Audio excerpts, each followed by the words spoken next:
찬송가 287장입니다. 287장 하나님 앞에 올려드리겠습니다.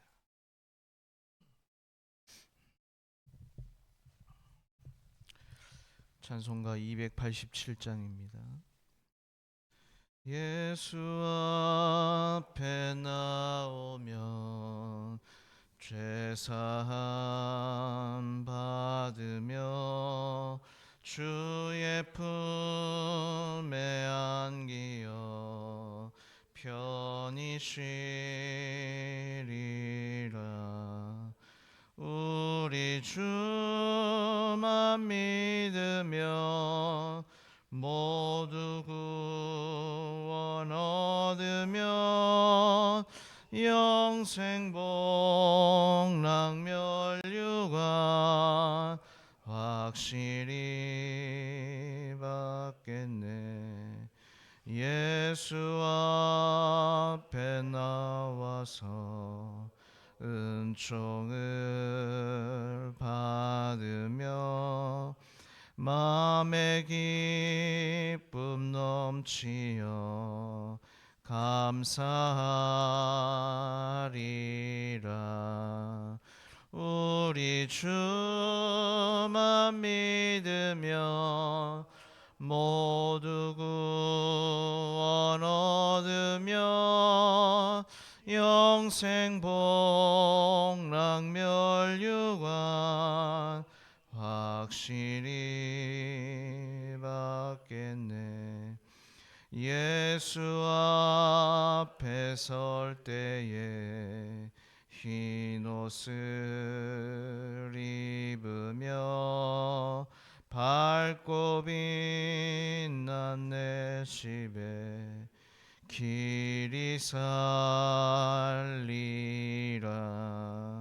우리 주만 믿으며 모두 구원 얻으며 영생 복락 멸류관 확실히 받겠네. 아멘.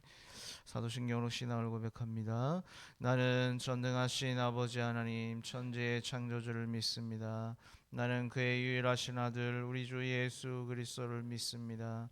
그는 성령으로 잉태되어 동정녀 마리아에게서 나시고 본디오 빌라도에게 고난을 받아 십자가에 못 박혀 죽으시고 장사된 지 사흘 만에 죽은 자 가운데서 다시 살아나셨으며 하늘에 오르시어 전능하신 아버지 하나님 우편에 앉아 계시다가 거기로부터 살아있는 자와 죽은 자를 심판하러 오십니다. 나는 성령을 믿으며 거룩한 공의와 성도의 교제와 죄를 용서받는 것과 몸의 부활과 영생을 믿습니다. 아멘. 오늘 함께 나눌 말씀은 누가복음 19장 말씀입니다. 누가복음 19장 1절에서 10절까지 말씀입니다. 신약 128페이지에 있습니다. 누가복음 19장 1절에서 10절까지 말씀입니다.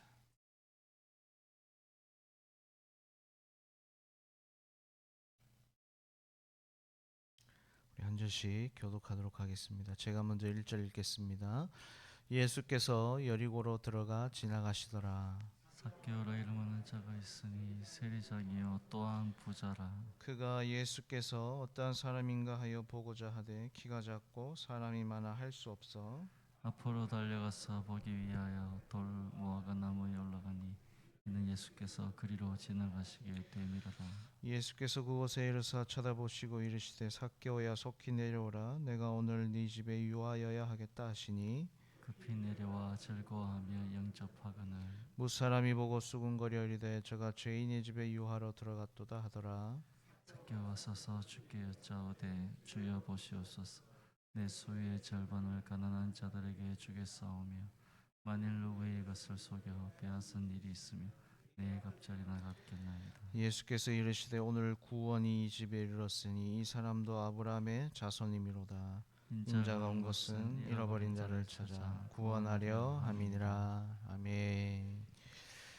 예, 오늘 이 19장의 말씀은 삭개오에 관한 말씀으로 시작을 합니다. 이 삭개오에 관한 이야기는 다른 복음서에는 나오지 않고요. 오직 누가복음에만 기록이 되어져 있습니다. 그 말은 이 삭개오에 관한 이야기가 누가가 전하고자 하는 예수님의 어떤 모습을 설명하기에 딱 좋은 말씀이다. 그렇기 때문에 다른 복음서에는 없고 이 누가복음에만 기록이 되어져 있다. 이렇게 우리가 받을 수 있습니다. 지금 누가는 예수님을 계속해서 어떻게 소개하고 있습니까? 바로 인류의 구원을 위해서 오신 분으로 소개를 하고 있습니다. 그 말은 뭐냐면 누구든지, 그러니까 어떠한 자격이나 혈통이나 상황이나 환경에 상관없이 누구든지 아버지 하나님의 자녀로 부름받을 수 있다라는 것을 누가는 계속해서 강조하는 겁니다. 그래서 이 당시에 소외받았던 계층인 세리들, 창기들, 죄인들, 또 어린아이, 또 여성들, 그 다음에 장애우들까지 누구나 할 것 없이 다 하나님의 백성이 될 수 있다라는 것을 보여주고 있는 것입니다. 그래서 이 자격 없음이 어디까지 가냐면 똑같이 누가가 기록한 사도행전에까지 가는 겁니다. 사도행전 어디까지 가죠? 이방인까지도 하나님의 자녀가 될 수 있다라는 것을 지금 누가는 강조하면서 가고 있는 겁니다. 이러한 배경을 가지고 이제 오늘 본문 1절에 보시면 예수께서 여리고로 들어가 지나가시더라 이렇게 시작을 합니다. 지금 예수님의 목적지가 어디냐면 우리가 알고 있듯이 예루살렘입니다. 이 앞에 18장 31절을 한번 보시면 이렇게 갑니다. 예수께서 12제자를 데리시고 이르시되 보라 우리가 예루살렘으로 올라가노니 선지자들을 통하여 기록된 모든 것이 인자에게 응하리라 이렇게 갑니다. 그러니까 예루살렘에 올라가서 이제 예수님이 궁극적으로 이루시고자 하는 십자가의 구원, 그죠? 십자가의 그 달리심을 위해서 올라가는 중인데 그 길목에 지금 오늘 19장 1절에 나오는 이 여리고에 들리게 되는 것입니다. 근데 이제 이렇게만 보면 마치 여리고를 예루살렘에 올라가는 길 중에 당연히 들려야 되는, 지나가야 되는 어떤 통과 중에 있는 길목으로 받을 수 있는데 그게 아니라 예루살렘으로 가는 길은 이 여리고를 통하지 않고도 얼마든지 갈 수 있습니다. 그 말은 지금 예수님이 여리고로 들어가신 것은 어떤 의도된 목적이 있다라는 것을 우리가 알고 이 말씀을 보아야 됩니다. 그럼 이제 여기서 우리가 먼저 생각해야 될 게 있습니다. 지금 이제 예루살렘으로 향하여 올라가는 예수님 곁에는 제자들도 있고 또 이제 오늘 19장에서 계속 보면 나오겠지만 또 많은 무리들도 지금 예수님을 따르고 있는 상황입니다. 그리고 예루살렘에 들어가면 우리가 알고 있듯이 많은 사람들이 예수님이 예루살렘에 입성하는 것을 환영하게 됩니다. 그러면 반대로 예수님이 이렇게 예루살렘으로 올라오는 것을 불편해하는 사람들도 있을 것입니다. 누굴까요? 첫째는 이 당시에 유대를 지배하는 로마일 것입니다. 그렇죠? 굳이 설명하지 않아도 왜 싫어하는지는 우리가 알고 있습니다. 그리고 두 번째는 바리새인과 서기관 같은 당시의 종교 지도자일 겁니다. 이들은 예수님이 무리를 데리고 또 예수님이 예루살렘 입성함으로 있게 될 그 많은 상황들을 싫어하고 불편해 할 것입니다. 그러면 이들만 불편해 하느냐? 아닐 것입니다. 왜냐하면 당시의 바리새인과 서기관들이나 또는 로마 제국에 붙어 먹고 살아가는 사람들에게도 예루살렘을 향하여 올라오는 예수님과 그 무리들이 불편할 수밖에 없습니다. 왜 그렇습니까? 이 무리들에게 예수님은 어떠한 존재입니까? 마치 유대의 독립을 위해서 올라온 메시아, 그죠? 그래서 한 무리를 지어서 올라오는, 그리고 그 세력이 커지면 안 되는, 그죠? 그러한 무리들로 바라보고 있기 때문에 당연히 예수님의 오심이 불편할 수밖에 없다라는 겁니다. 그러면 오늘 본문에 나오는 이 삭개오는 세리 중에서도 세리장입니다. 그러면 이제 우리가 상식적으로 생각해 보면 이 삭개오는 예수님이 오시는 것이 불편해야 되는 게 맞을까요? 기뻐해야 되는 게 맞을까요? 불편할 수밖에 없는 것입니다. 왜 그렇습니까? 이 삭개오는 지금 누구 덕으로 살고 있는 겁니까? 당시에 가이사 아우구스도, 쉽게 말하면 로마 정부 덕분에 세금을 걷어서 살고 있는 것이 바로 이 세리장입니다. 그러면 당연히 예수님이 오시는 것이 이 삭개오에게는 행복할 리가 없죠. 근데 오늘 본문에 보시면 이 삭개오가 예수님을 보고자 열심을 내고 있다라는 것입니다. 그러면 이렇게 행동을 하는 이유가 있을 것입니다. 그렇죠? 일단 이 삭개오라는 이름의 뜻은 깨끗한 그리고 정결한이라는 이름을 뜻을 가지고 있습니다. 그래서 2절에 보시면 삭개오를 이렇게 소개합니다.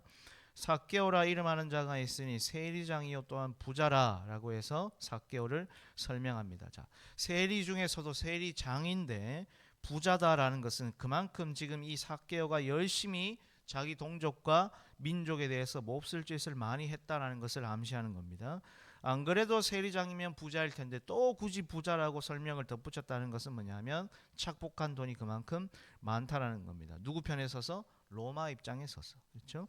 그러면 이 삭개오는 사실 예수님이 오는 것을 불편해야 되는데 3절에 보시면 그가 예수께서 어떠한 사람인가요? 보고자 하되라고 해서 예수님을 만나고 싶어 하고 있다라는 겁니다. 지금 우리 성경에는 이제 보고자 하되 이렇게만 끝났는데 이걸 이제 원문에 맞게 표현을 하면 보기를 열망하여라는 의미를 볼 수 있습니다. 그냥 어떠한 사람인가 보고자 하되 이렇게 보면 이제 구경꾼 중에 한 명 같은 느낌이지만 원문에 맞게 표현을 하면 이런 거죠. 어느 시점에서부터 이 예수님에 대한 소식을 들어서 알고 있고 계속해서 보기를 열망하고 있다가 지금 이 예수님이 나타나니까 어떻게 되는 겁니까? 예수님을 만나려고 열심을 내고 있는 그러한 삭개의 모습으로 표현되고 있는 것이 바로 이 보고자 하되라는 이 표현입니다. 근데 그 보려고 할 때에 삭개오에게 한 가지 문제가 있죠.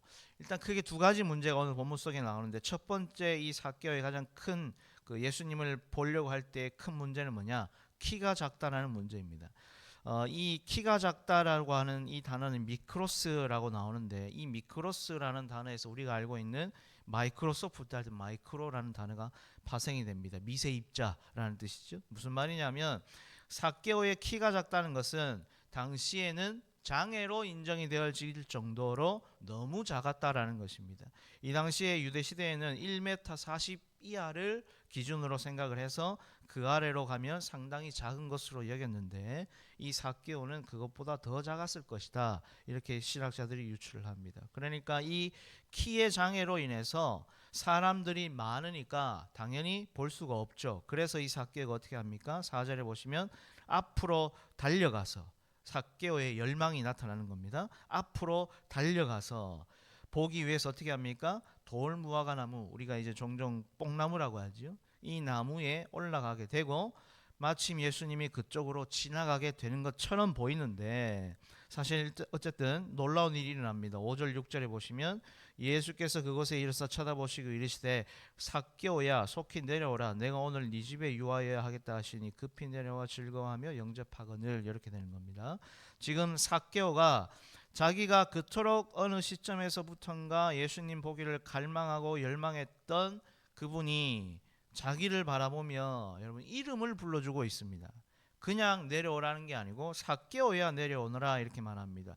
이름을 부른다는 것은 예수님은 삭개오를 이미 알고 있었고 이 삭개오를 지금 일부러 만나러 왔다는 겁니다. 그냥 우연히 지나다가 삭개오를 부른 게 아니다라는 겁니다. 거기다가 이름만 불렀을 뿐만 아니라 뭐라고 하십니까? 내가 오늘 네 집에 머물러야 하겠다라고 말씀합니다. 즉 이 말은 그냥 예수님이 지나가다가 좀 쉬고 싶어서 삭개오를 지명해서 부르고 집에 들어가 쉬겠다 이런 게 아니라 어떠한 목적과 분명한 의도, 즉 한 영혼을 향한 주님의 그 마음을 드러내기 위한 의도로 지금 삭개오를 불렀다라는 것입니다. 그 부르심을 듣고 삭개오는 급히 내려와서 즐거워하며 영접을 하게 되는 반응을 보이는 겁니다. 그리고 이제 삭개의 두 번째 문제가 드러납니다. 7절에 보시면 이렇게 갑니다.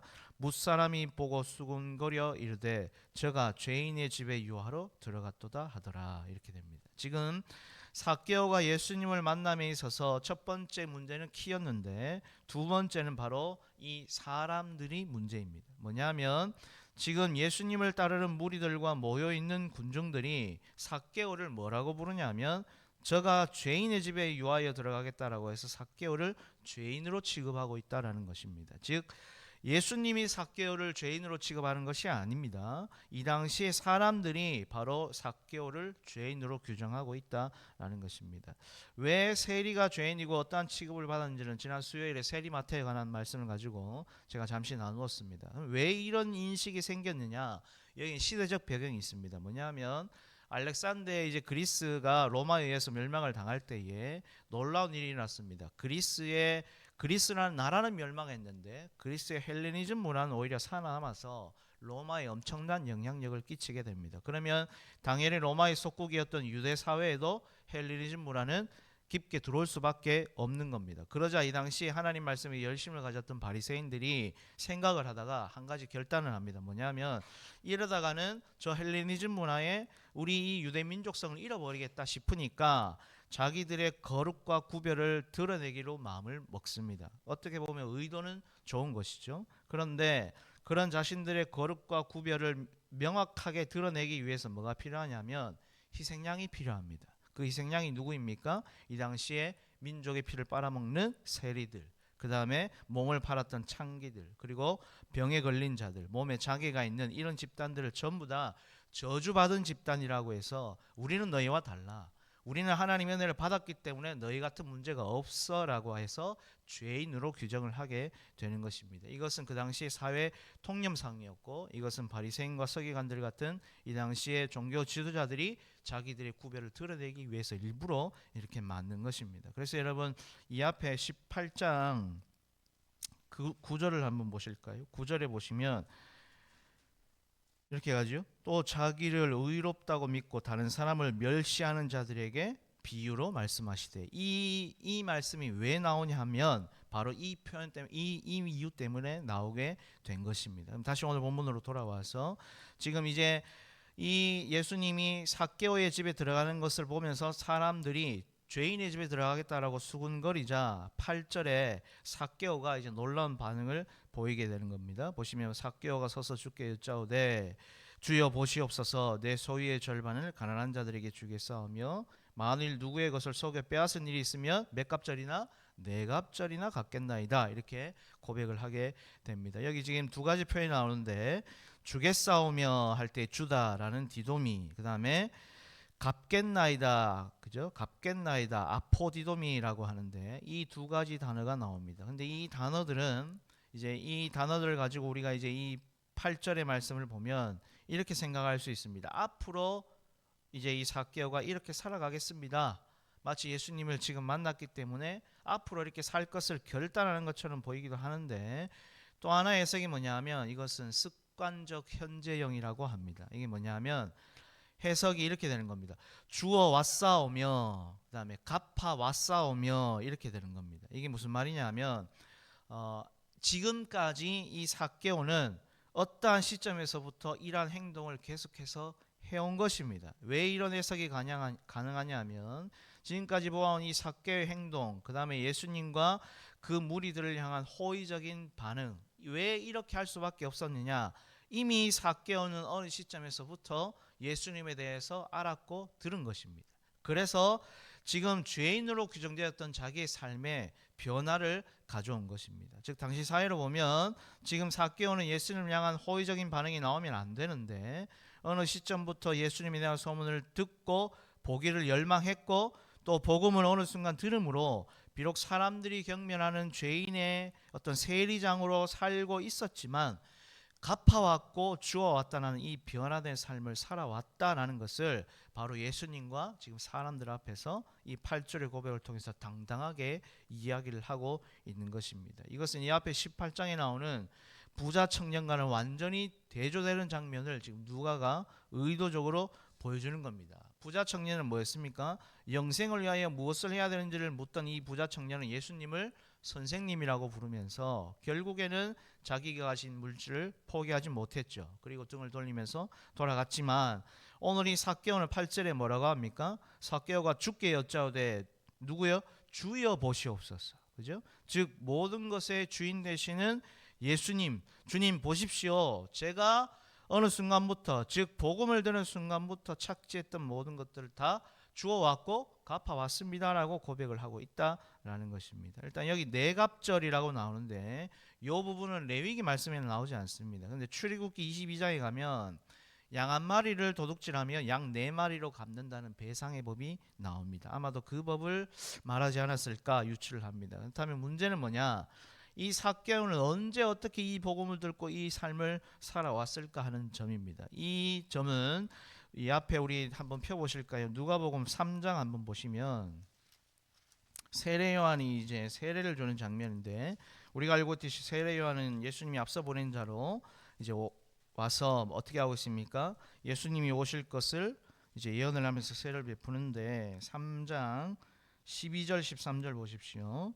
그 앞에 쓴 생략하고 시관관계상 12절 13절에 보시면 12절 같이 읽겠습니다. 세리들도 세례를 받고자 하여 와서 이르되 선생이여 우리는 무엇을 하리이까 하매 이르되 부과된 것 외에는 거두지 말라 하고. 아멘. 자, 바로 이 기준 때문에 이 삭개오가 이미 변화된 삶을 살았다라는 것입니다. 이 무슨 말이냐면 삭개오가 이 자리, 세례 요한이 세례를 주는 이 자리에 있었을 수도 있고, 아니면 예수님에 대한 소식을 이 당시에 세례를 받았던 세리들에 의해 전해 들었을 수도 있을 것입니다. 확실치는 않지만 중요한 것은 뭐냐? 어떻게든 이 세리장인 삭개오는 그 세례 요한의 전하는 복음을 들었다라는 것입니다. 그래서 그때부터 자기의 이름 삭개오, 깨끗한 정결한이라는 그 이름처럼 살려고 몸부림을 쳐왔다. 그래서 그것을 어떻게 합니까? 오늘 본문의 8절에 지금 그 누가는 의도적으로 그 부분들 변화된 삶을 살아온 삭개오의 모습을 강조를 하고 있는 것입니다. 누구와 다른 겁니까? 바리새인과 서기관들과 다르게 또 이 앞에 부자 청년과는 다른 삶을 살아온 삭개오의 모습을 드러냅니다. 그래서 예수님이 이 삭개오의 고백을 듣고 오늘 본문 19장 9절에 보시면 9절 10절 같이 읽겠습니다.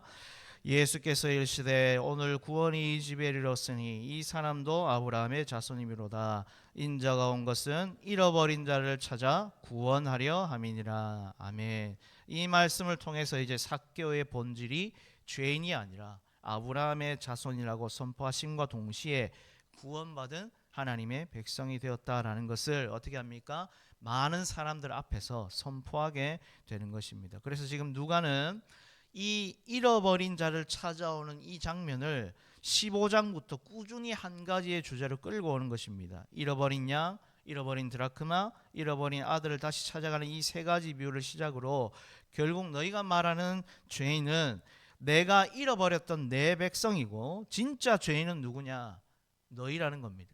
하나님을 믿는다고 말하면서 정작 정죄하고 구분짓고 패를 가르면서 말씀대로는 살지 않는 바리새인과 서기관들을 향하여 너희가 오히려 죄인이다. 오히려 너희가 죄인이라고 규정하고 있는 몸이 불편한 자들, 아픈 자들, 그 다음에 여인들, 어린아이들, 힘이 없는 자들, 나약한 자들은 오히려 내 백성이다. 내 백성이다. 그것을 지금 이야기를 하고 있다라는 것입니다. 그렇다면 여러분, 우리도 이 잃어버린 자를 찾고자 하는 예수님의 마음, 이 긍휼의 마음을 놓치면 안 됩니다. 여러분, 우리는 교회입니다. 그 말은 우리도 예수님을 닮아가고 쫓아가고자 함께 모인 믿음의 공동체라는 것입니다. 그런데 어느 날부터인가 교회가 이 본질을 놓쳤습니다. 오늘날 교회가 힘을 잃었다고 말을 많이 합니다. 기독교가 개독교라는 소리를 들은 지는 이미 오래되었습니다. 물론 세상 사람들이 하는 그 말에 우리가 흔들릴 필요는 없을 것입니다. 그런데 여러분 이상하지 않습니까?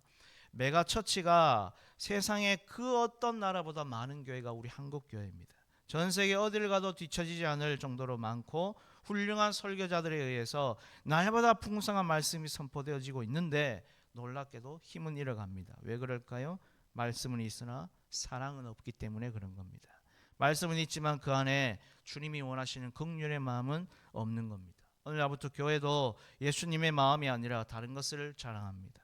사랑과 인내는 없고 세상과 똑같은 기준과 잣대를 패를 가르고 용납하지 못하고 이해하지 못하고 정죄하기 바쁩니다. 그리고는 세력을 과시합니다. 말씀은 차고 넘치고 풍성한데 정작 우리는 그 말씀을 지켜낼 한 영혼을 향한 사랑, 따뜻함은 잃어버린 것입니다. 오히려 말씀을 아는 만큼 어떻게 되죠? 내 잘났니? 네 잘났니? 그죠? 세상과 똑같이 갈라지고 있는 겁니다. 말씀을 지켜낼 실력이 없다라는 것입니다. 여러분, 세상은 그렇다 할지라도 또 다른 교회는 그렇다 할지라도 우리 삼성교회 믿음의 공동체만큼은 오늘 이 주님의 마음을 잊지 않기를 소망합니다. 본질을 회복하고 다시 한번 나만 은혜 받고 나만 잘 되는 것으로 끝나는 것이 아니라 주님의 그 마음을 본받아 이 주님의 마음을 우리 주위에 흘려보내는 은혜의 통로로 이 하루를 살아가는 복된 저와 여러분의 삶이 될 수 있기를 주님의 이름으로 축원합니다. 기도하겠습니다. 하나님 아버지, 은혜를 감사합니다. 오늘 이 삭개의 모습을 통해서 다시 한번 주님의 그 마음을 보게 하시니 감사합니다. 혹시 오늘 나의 모습이, 우리 가정의 모습이, 우리 교회의 모습이 혹시 이 앞에 부자 청년의 모습은 아닌지요? 또 바리새인과 서긴과 같은 모습은 아닌지요? 나의 거룩함을 드러내고자 남을 짓밟고 정죄하는 그 자리에 우리가 서 있지는 않습니까? 주님, 주님의 긍휼하심의 은혜를 덧입을 수 있는 우리가 되게 하여 주시옵소서. 내가 주의 은혜로 살아가는 것처럼 나를 통하여 내 옆에 지체들에게도, 나의 가족들에게도, 내 주위의 모든 사람들에게 이 은혜를 흘려보낼 수 있는 우리 삼성의 가족들 다 될 수 있도록 도와주시옵소서. 그래서 오늘 이 하루 주님과 좀 더 가까워지는 복된 한날 되기를 간절히 소망하며 예수님의 이름으로 기도드리옵나이다. 아멘. 하늘에 계신 우리 아버지, 아버지의 이름을 거룩하게 하시며 아버지의 나라가 오게 하시며 아버지의 뜻이 하늘에서와 같이 땅에서도 이루어지게 하소서. 오늘 우리에게 일용할 양식을 주시고 우리가 우리에게 잘못한 사람을 용서하여 준 것 같이 우리 죄를 용서해 주시고 우리를 시험에 빠지지 않게 하시고 악에서 구하소서. 나라와 권능과 영광이 영원히 아버지의 것입니다. 아멘. 오늘은 금요일입니다. 주일 예배와 자녀들을 위해서 기도하시면 좋겠습니다. 전 성도가 주일 성수하며 또 예배를 통해서 하나님의 은혜를 경험할 수 있도록 위해서 기도해 주시고, 또 매주 등록하는 인원이 많아지고 새 가족들이 성장하고 또 구역 기관 목장이 성장하고 부흥할 수 있는 우리 교회 될 수 있도록 위하여서 기도해 주시고, 앞장서 이끌어가신 우리 담임 목사님과 당회와 온 재직들이 하나님의 말씀과 그 은혜로 하나 되어 나아갈 수 있도록 위하여서 기도해 주시면 좋겠습니다. 오늘은 금요 기도회가 있는 날입니다. 오늘도 저녁에 많은 우리 가족들로 와서 함께 기도할 수 있는 은혜의 밤 되게 해달라고, 특별히 말씀을 전하시는 담임 목사님을 위해서도 기도해 주시면 좋겠습니다. 이런 기도의 제목들을 가지고 기도하시다가 자유롭게 돌아가시면 되겠습니다. 우리 주여 크게 한번 부르고 통성으로 기도합니다. 주여. 하나님 아버지, 은혜를 감사합니다. 하나님 아버지, 오늘 이 삭개의 변화된 삶을 살아가고 있는 이 모습을 통하여 하나님